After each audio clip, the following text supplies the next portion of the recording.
Hi there, welcome to Funding by Alex. This is the very last video in 2024. 2025 will have a new series, obviously. Today, I would like to talk to you about the pitch deck and how to create the best possible pitch. So, in 2025, you can fundraise like the best of them. So, let's start with the index. So, which elements does a pitch deck need to contain? Normally, a pitch deck you need to distill down to maybe 10, 12 slides, maybe 20 if you are presenting to someone, but you need to keep it within 10 to 15 minutes. I'll go into that later. So, what does a pitch deck need to contain? So you need to have the title slide, which is in essence the name of the project, the people who made it, the date. It says usually investor deck or investor pitch deck or something like that. Then you go on to the second slide, which like I said, you don't have to strictly stick to one slide for a topic. If you don't have an ability to keep it short and concise with regards to one topic, you need to add more slides. It's not a firm requirement to keep it down to 10, 12, but usually better to make sure people are not dozing off halfway. So the problem is normally where the startup gets its justification for existence. So every problem has a startup inside of it, basically, to solve that problem. With the solution. Solution is number 3. So the problem definition, meaning like, okay, people are annoyed by, people have a problem or have a difficulty with this, and the solution will be this. So that's the solution you have designed. Then you make it into the market opportunity. Market opportunity is number 4. So how is actually your solution going to capitalize on this? So this is the total addressable market, the TAM. So the sum and the SOM, basically, you have the serviceable addressable market and the serviceable obtainable market. So TAM is basically the total market that you can address. So you have the total market, which is all the people in the world, but the total addressable market, because you're only in, let's say, the Netherlands, then your total addressable market, because of language, etc., might be 17 or 18 million people. The serviceable addressable market might be a fraction of that, and the serviceable obtainable market is a fraction of that again. So, because it's a niche and not everybody has that problem that you need to solve. So this is the research you need to do, and you need to define this. So a red flag for investors normally would be if you bump this up to massive numbers where you think, okay, there are billions of people that would still I can reach and I can service, basically. This is normally unrealistic. So, with seed funding or pre-seed funding, you can't get into that sort of market yet. You need a lot of marketing to reach a lot of people, obviously. So that's requires some more money or the right partnerships. And then you basically go into the product and service, or service, not product and service, but product or service, whatever the solution is. It's a product or a service that you are creating. Can be a platform as well, would also be a product, basically. And then you add the metrics that are really important to investors to see. So what is your definition of success? What does success look like when you launch this product? Why is it better than someone else or the existing solutions that are on the market? And then you have the business model. So how does the company make money? That's probably the most important thing investors need to know. So you need to convince them in the first, let's say, slide 2 to 5 is actually the convincing that, you've thought about this, you've researched this, you've built the trust that you know what you're doing. Basically, you've really properly thought about this, and it's an achievable goal that you set for yourself. And then you go into the business model, which is number 6, where you are going to define how does this actually lead to us making money? How do the investors make their money back? And then some. So they need to not only make their money back, but they need to have several X return on their investment, in essence. Different for every investor, but I mean, this is where business model usually is a very interesting part of the deck. And if you are 1, 2, 3 slides to add to it, basically, that would be probably the space to do it. Then you have traction. So if you have already launched, like you are actually not in the pre-seed stage, it's a pre-launch stage, basically traction. So in essence, that can be revenue. But if you are, let's say, pre-revenue, which means that you simply are building a user base, then actually that user base could be a very good way to show, like, look, there's a lot of people who are using my application, and I need to scale this. So in order to get the traction, and it's normally already seed stage or maybe even growth stage, the scaling stage of the business, basically. So this is where you show the traction. If you don't have any traction, then just leave it off. Then you really need to have someone who is really willing to give you the very basic pre-seed funding in order to build this proof of concept. So traction would be the proof of concept, the POC, where you are already showing some results where people can see, okay, so this is not just an idea on the back of a beer coaster, but we've already done something to prove that it works. Then the go-to-market strategy is not only now, but actually in the future as well. So, okay, so when you scale, how do you do this? Which channels are you going to use? How are you going to disrupt this market, basically? So the go-to-market strategy would be, okay, which partnerships are you using, etc. Then competitive landscapes. So assuming that you are disrupting something, the worst thing to say on a deck is we have no competitors. That is a red flag for everybody, and I think the meeting will be over in 5 seconds after that, basically. So the competitive landscape is also the people, the incumbents, so the people you are currently trying to disrupt, even if they are, completely missing the opportunity, then these people could possibly move into this opportunity. So the competitive landscape are people who are currently servicing the market you are targeting, but maybe not yet really focused on it, or they're just not doing a very good job at it. That's basically, whatever your perception is of it, you have competitors and you need to describe the competitive landscape. Who else is doing this or partially doing this or covering your current customer base that you're trying to steal from them, basically. Then number 10, which is the team. Now, this is an optional thing to include initially. The team is important because you, as the founders, maybe assuming you're not alone, but you have co-founders, basically, you need to be on there. You need to list basically what is your history, your work history, what makes you qualified to do this. So you have to imagine that every investor is looking at this opportunity as, okay, nice, you've thought of all the A to Z sort of points, basically, but is there a realistic way that you and your team are going to do it?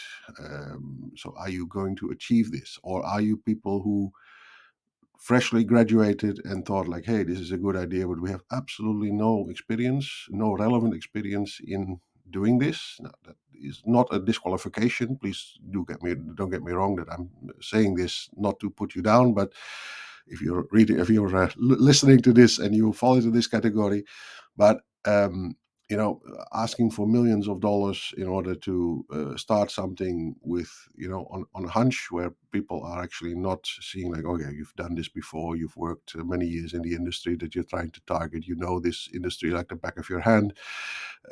You have all this knowledge, or at least your team has all this knowledge. You yourself might not have, but you have like accumulated people, all this knowledge through people that are in your team, including advisors, by the way. So if you don't have this expertise in your team, get an advisor in to do it.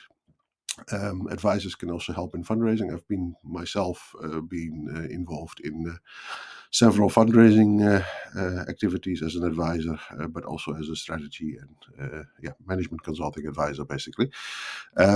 It is an issue with maybe not the pre-seed or seed stage, where advisors actually need to also be active investors in the company. If an advisor is on the deck but hasn't invested in the company, it's also going to not look like this advisor is going to really trust or believe in this startup. So be careful. Don't just splash names on this deck in order to beef it up, but advisors you need to select, say, okay, this is someone that I'm looking to hire, for example. It doesn't have to be the current team, but this is my dream team that I am looking to add to my company, potential hires, basically, in order to fill the gaps that I have in my knowledge or in my team. Just to build this dream team that can do it. So this is all about. Is there a reasonable expectation that when we give you $1 million, for example, just to give a ballpark figure, that you're able to deploy this capital and you are able to achieve what you plan, and instead of flushing it down the toilet, basically, or throwing it out the window, as whatever the expression is, and on pure inexperience because you're experimenting with my money. So that is basically what investors need to be certain of. Then you have 3 to 5 year financial projections. So it's normally difficult to, in reality, difficult to do 5 year financial projections. But I mean, at least 3 years should be there. Even 3 years is difficult. Don't get me wrong. It's something that nobody ever gets right in that sense. But just to give you an impression of what that you think ahead that far. And if you have any financials, if any, please include the financials so far. So what is the current results of the company, basically. And then, one of the things that usually is skipped over a bit because people are just afraid to ask in that sense, or don't think it through how to possibly phrase this. The ask is how much money. So I'm asking, let's say, think about Shark Tank, basically. I'm asking $1 million for 10% of my company. Now, that just basically means that you value your company at $10 million, basically. Okay. So why are you valuing your company at $10 million? Now, that should be in the 2 to 11 points should be cleared up in the entire presentation. Like, why is it that you believe your company is worth that? And don't be surprised that investors push back, so that they also say, like, look, I don't agree with this valuation. Your valuation is crazy. Go back to business school and learn a few things about how companies are valued. Can be sometimes very rude, can be sometimes very much like, how dare you type of tone, basically. But most people are quite understanding and just believe like it's inexperience on behalf of founders. First time founders, you have always a bit of an idea that your company is worth the world, that it's your baby, it's your idea. You believe that your company is valued at many times what it is probably actually worth, if you look at the experts. But the ask is actually like the money you need to do what you put in the pitch deck. So actually the plan you put in the pitch deck, how much money do you need to carry it out? So it's not just, I want $1 million because of $1 billion. Like later rounds, normally you see that investors are less sensitive to that, but and also startups are a bit more about just getting cash in and then looking afterwards, like what to deploy it on. But in essence, like if you say, look, I have this plan, I need to get, let's say, $1 million in order to carry out this plan, then you ask for $1 million. You don't ask for more or for less, basically. You need to ask for what you need. It's a bit like, buying a house. You don't go to the bank and say, this house is priced at $500,000. I need to buy this house at $500,000, but give me $1 million because I might also want to do something with the garden, or I might want to buy another house or something like that. So, or I want to have some buffer. So this is also something that the bank will not agree to, which is the same thing that investors will not agree to. So you need to really show how you will deploy the capital, not in a general sense. Okay, 30% of this will be on salaries, another 20% on marketing, and another 50 on tech, or something like that. So all these things are very vague. So if you can really show in a detailed way, like, look, this is what everything costs, this is what I'm going to do, and this is also the timeline that I'm going to follow when I need money, when I'm going to deploy this money to reach this milestone, this milestone. So make it some sensible roadmap for that sort of thing. So that's something I really would like to advise you to be as transparent as possible. If you don't know, you don't know. Yeah. So that is something I'm also stressing here, that if you haven't thought about it and you think, okay, there's no way I can formulated in a believable way, then don't. But if you can, and trust me, you get a long way if you try. It will go a long way also, because it's just a matter of honesty. Honesty lasts longest. Be honest with investors. Be honest about the pros, the cons, the risks, and the benefits, basically. Because even though you might think, "Oh, I got away with it. I haven't talked about any of the risks." Yeah, of course, these people are very seasoned investors. They are not people who will just hand out money to everybody who is coming coming their way. They really have seen everything already, and yeah, all the risks that you didn't mention, they see. And the fact that you didn't talk about them, and all your weaknesses also that you didn't talk about them, and your inexperience, if you don't address it, yeah, then there is a way that they say, okay, so this guy doesn't know what he is, yeah, what his own weakness is, basically. So this is a dangerous person to trust my money to. So was it just coming back to this ask? So make sure your valuation is not too extreme. So don't ask for too much money also up front. So normally, oh, what do you think I should ask for? I have had clients that, in the blink of an eye, wanted to double the ask because they thought maybe it's not interesting for investors. Now, yeah, that's something that is very relative to what do you need the money for. I need the money to do this. So this is what it costs. This is what I need. Not like this is what it costs, but I need more. Then this I need more. That is something you can't justify. You can't defend towards any investor, basically. So investor might think, oh, you've been very conservative and you need more money. Then the investor will say that, or do you need more money in the future? That is also something for the next round. But be prepared that, if you are the one who has no power, meaning like you need the investor more than they need you, yeah, the terms will be more in their favor. So you need to come down in terms of maybe come down in terms of like how much equity you want to retain. You need to be a bit more generous. You need to People are looking at growing the business together.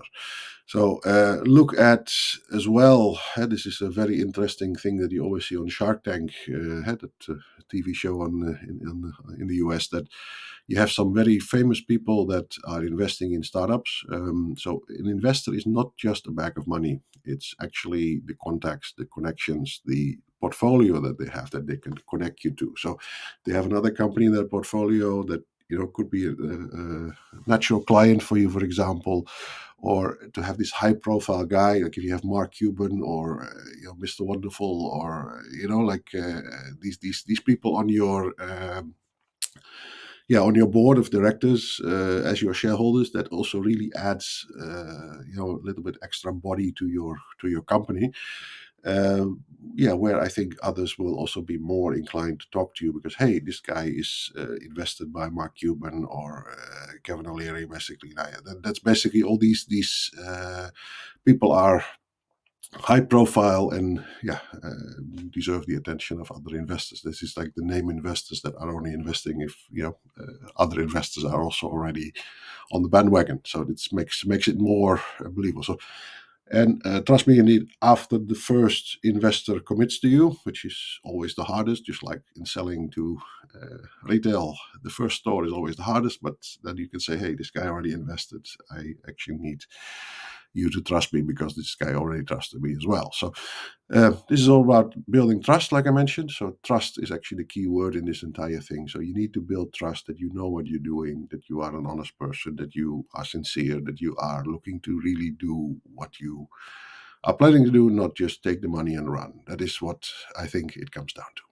Then we come to some optional slides. So it's something like keep it short, concise, but if you have room for it, let's say if you don't drag it on, and for later stage investments, you need to probably add these slides anyway, because when you are starting out, then you really need to be very respectful of the time of the investor. You are already lucky if you even get in front of someone.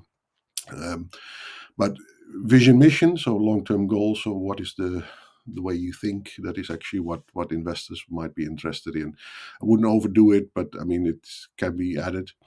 Then the product and tech roadmap, that's usually something longer, so only put it on the deck that you are presenting to investors, not on the teaser deck. I'll go into teaser versus investor deck later. Then the commercial roadmap, so what is the milestones of not only the revenue but also the how many outlets would you like to be in, or like how many users you need to have. This commercial roadmap is actually something that can also be quite beneficial.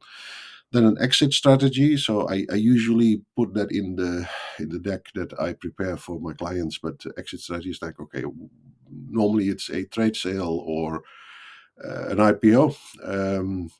You have an exit strategy can be something like you sell it off to another group that is maybe in the same in the same business, or you go for initial public offering, which is going public.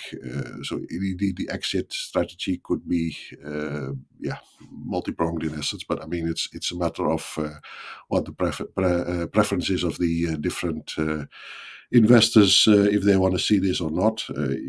Usually, this is something that they can think of themselves, but I usually include a slide that puts this, okay, and then identify, for example, if it's a strategic buyer, which strategic buyers could be interested in getting this startup, buying this startup, because you have to imagine the corporate environment. Basically, you have corporate like corporates, meaning like the larger incumbent players in the same industry. They are large, they deploy a lot of resources, but usually innovation is something that they are lacking. So they have a problem innovating, because in every big company it is a competition for resources. So you have we have done things this way. Just to give you an impression, telecom, they used to have basically telecom companies. They used to have telecom operators. They used to have voice. So voice, they sell minutes, basically minutes of for subscribers. Then with the advent of data, basically data would be uh, allowing applications like WhatsApp and other VoIP, voice over IP solutions to take over. So less people would make phone calls and more people would do that. So in essence, so in the end, it's drying up the core market of all these telecom operators. So if you are putting initiative to develop VoIP inside a telecom company that says, hey, this is going to kill us in the end, the existing people who have targets, who have responsibilities, they will try to delay it. They will try to avoid doing this. So you have quite a lot of examples, like even in photography, where digital photography for Kodak, for example, was quite a long time. It was held by management because they felt it was eroding their own business, so it would replace their own business. They were probably the first ones who developed digital photography, but they just didn't share the innovation with the world, and they just figured, okay, now we just keep on doing what we're doing. So just to give you the impression that these companies are not unable, but they are unwilling in some cases to do this innovation, unless you can buy a ready-made startup that is actually separate from the main company and could disrupt the business. At some point, they are ready to be acquired and be integrated. So you have the disruptor actually inside of your company. So this is something that can be a deliberate target for you to go after, and again, this is part of the exit strategy that you are putting towards the towards investors, meaning like, okay, this is the future carrot that we're dangling. And then could be partnerships. I already worked it into other slides usually as well, other points as well. But partnerships separately could be very interesting to say, look, these are logos of some big companies that we have partnerships with, that are driving user acquisition, that are maybe some commercial partners, some advertising partners, some platform partners. Basically, you say, okay, we're using this company, technology partners as well. So Usually this is fluff, but I mean, hey, you can add them basically in order to put a little bit more body on your deck. And you say, this is company XYZ, nobody has ever heard of, but they do business with Shell, the oil company. Now, yeah, then you have quite a large name on your deck, for example, just as an example. Then some pointers, like I mentioned before, teaser deck versus presentation deck. So normally, in order to get the meeting and the opportunity to present, you need to approach someone. So that can be you call up someone, you can send a WhatsApp message, you can send an email. Usually, hey, I would like to meet you for an investment. Now, investors are very busy. So if imagine for yourself, if someone comes up to you, so, hey, I would like to meet you. And they say, for what? For what reason? So that's why teaser decks were invented. Teaser decks are, let's say, a very short. It's called teaser. It's like a snapshot of the presentation deck without any sensitive information, just in case it falls in the hands of someone you don't want it to fall in the hands of, meaning a competitor or someone who might steal your idea from you. So keep it down to the minimum, but at least enough to generate interest from an investor. Hey, I would like to talk to this guy. So shorter is usually better. So if you have a presentation deck, let's say teaser deck should always be short, but presentation deck is something that you are really sitting down to present. So try to make it shorter rather than longer. There is a very famous quote from Ralph Waldo Emerson, the famous American writer, that said, I didn't have time to write you a short letter, therefore I will have written you a long one. So this is one of the things that illustrates that sometimes it's very difficult to be concise. If you look at trying to think about how to shorten this and still keep the essence of the meaning, that's a very interesting challenge to put for yourself. But considering that, you can't talk for hours to investors about a deck, they will doze off, fall asleep halfway through the presentation. You need to keep it shorter usually than make it longer. Then this is something that I have gone into in a previous video, but just wanted to quickly refresh your memory. Basically, you have, in essence, three types of people in the world. Visual, auditive, and kinesthetic people. Visual people are people who need to see, so they are not people who will like to have a lot of text on slides. So the way I have now put this slide, this will really be hell for visual people. But there are people who really are keen on reading a lot of text on this slide. But I mean, I can't do it any other way. But you could basically do all this stuff here in pictures. There are people. The most extreme case that I've ever worked with is someone who even thought that one line of text was already too much, wanted to just have pictures on the slide. So he's very much a visual person. Very successful guy. So it doesn't say anything about whether you're successful or not. But they need to see more pictures and have more, the image thinkers basically. Then auditive are people it will only sink in when you actually speak to them, when you talk to them basically. So I don't really have a presentation voice. Like I have a very flat voice. You have to have someone with a lot of intonation who is doing the presentation for you. So one of the founders should do that basically, or train to do that basically.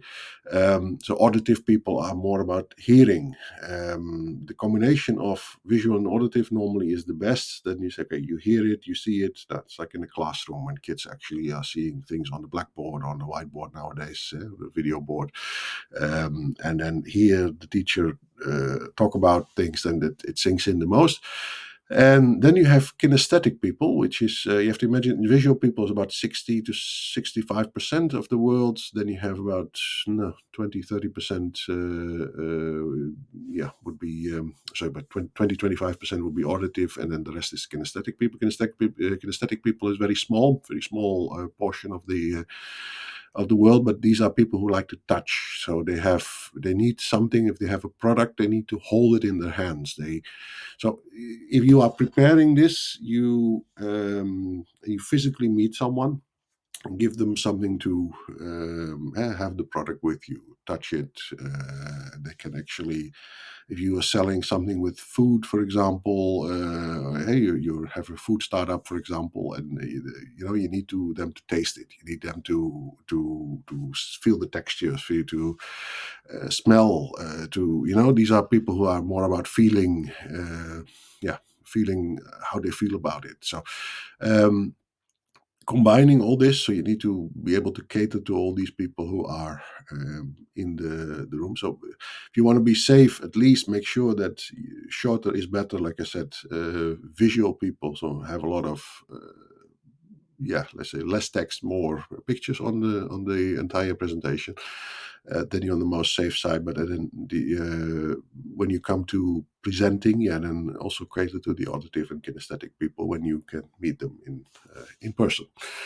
But avoid a lot of text on slides in any case. That is, I think, the core of it. Then be respectful of time. So you need to, maybe 10, 15 minutes max to present to these people. So the teaser deck is usually something you don't present. You just send out. So based on that, you say, oh yeah, sure, let me make some time to do that. So you only ask for 10 to 15 minutes. You don't ask for half an hour or an hour of your time. You only say, oh, can I actually have 15 minutes of your time to present? So let's say 10 minutes to present, 5 minutes for Q&A, or it will always be more, but I mean, in the end, most people who don't have time, oh, okay, now 15 minutes of my life, okay, then I'll drink one cup of coffee less, then I'll shift something around. I can make 15 minutes. If someone cannot make 15 minutes for you, that's a very unique case, namely. But be respectful, because these people are busy. Don't ask for more than 15 minutes. And if they give you more time, be very thankful for it. The founder should present, so not a hired gun. They said there's people who actually hire me, for example, to present for them. First of all, I'm like I said, my voice is not a presenting voice, but from experience, of course, I can present quite a decent pitch deck. But uh, the founders should be the ones who present, because they're investing in the founders. They're investing in an advisor or a consultant. Basically, they are. It's all about you as the majority shareholder, you as the person who's going to do it. If you are not even able to present yourself to an investor, why should they trust you? It's all about trust in the beginning. So to avoid any disappointments later on, so if you say, look, I'm not a really natural presenter. I've worked with someone who wasn't a natural presenter. He also really made an effort to learn, and in the end he got pretty decent at it. Dry run extensively and cover all the questions and answers, basically. So dry run meaning, like, present, just go over it until you can dream it, basically. That is what I'm trying to say, that it will go naturally. Then you don't have to fumble, like, hey, where, what's next, when is the next what's the word, like the next thing that I'm going to say, basically. See, I did it also. And then covering all the Q&A. So if you have more dry runs, obviously, the people who don't know anything about your business, if it's not clear to them, it will not be clear to investors. So you need to cover all the answers that to all the questions that they ask. And of course, as soon as you start presenting to investors, it's not I've presented, they didn't like it, done, it's rubbish, I don't want to do it anymore. No, of course not. You also have this Q&A from them, and then you have to incorporate the feedback in your 2.0 or 3.0 or 4.0 and so forth version, basically. So this feedback is the key to getting better. So hey, this didn't work. So that's actually one famous example. I didn't fail. I only found 1,000 ways which didn't work. So I'm still on progress of finding the way that works. So uh, this is actually very important, is incorporating feedback. Don't jump on everything. If someone actually says something very casually without any motivation, like, hey, you should do this, you should do that, don't just jump and change everything around. Also, don't, and it's a very important thing, in the middle of a pitch, if someone says, hey, why don't you do this, don't jump on it and say, oh yeah, we can change that around, if you want to, if you give us the money, then I'll change this, I'll change that. That looks very indecisive. So just keep back, basically, in that case. You can change for the next time, you can change the things you feel are, but it's your vision.